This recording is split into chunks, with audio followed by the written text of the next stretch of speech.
இவ பேர் பாப்பாங்க, எங்கள் வீட்டு பாப்பா. நான் ஆடு வளர்த்தேன். ஒரு கிடா குட்டியை போட்டோன்னா அந்த ஆடு செத்துக்கிட்டு அழுதுன்னு எங்கள் அக்கா கொடுத்துச்சு.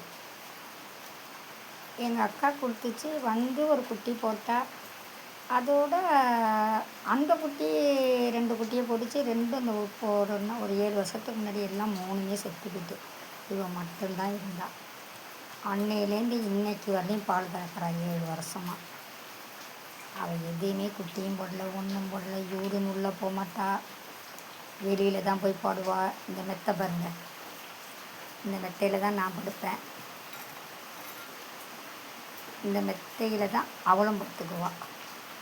யூரின் வந்தால் என்னை காலால் சிந்து விடுவா. இல்லைன்னா நான் நல்லா அசந்துட்டேன்னா அவளே போய் வெளியில் போய் உச்சாலாந்துட்டு எல்லாமே போட்டுட்டு வெளில வந்துடுவாள். அவ்வளோ நல்லா பார்ப்பாங்க. 7 வருஷமாக பால் கறக்குறாங்க. மழை சோன்னு ஊற்றுது வெளியில். நான் இன்றைக்கி நேரத்தோடையே பெட்டை போட்டேன். ஏன்னா அவள் காலையிலேருந்து நின்றுருப்பா மழையினால். நான் வெளியிலே கட்ட மாட்டேன்.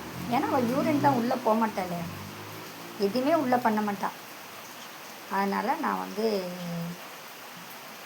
நேரத்தோட இன்றைக்கி பெட்டை போட்டேன். படுத்துட்டா. பாப்பான்னா திரும்பி பாப்பா. பாப்பா உடனே திரும்புவா. பாப்பாம்மா என்ன பாட்ட தங்கம், இந்தா வேணுமா பாப்பாம்மா, என்னம்மா வேணும் பாப்பான்னு சொன்னால் உடனே கூப்பிட்டு என்னன்னு பாப்பா. எங்கே இருந்தாலும் நான் வேலைக்கு போனால் மட்டும்தான் அவள் சத்தம் போட மாட்டாள். அவளை வேலியை தாண்டி இந்த பக்கமும் போகக்கூடாது, நான் அந்த பக்கமும் போகக்கூடாது. ஒரே அம்மா அம்மான்னு அலற ஆரம்பிச்சிடுவாள். அது மாதிரி 6 மணி ஆனால் ரோட்டை பார்த்து கத்த ஆரம்பிச்சிடுவாளாம். நான் வேலைக்கு போயிட்டு வரதுக்குள்ளே. காலையில் டீ சாப்பிடுவா, நைட்டு டீ சாப்பிடுவா.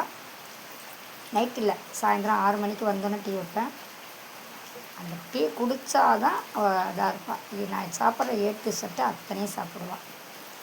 இப்போ குளிருக்கு போற்றி விட்டுருக்கேன்.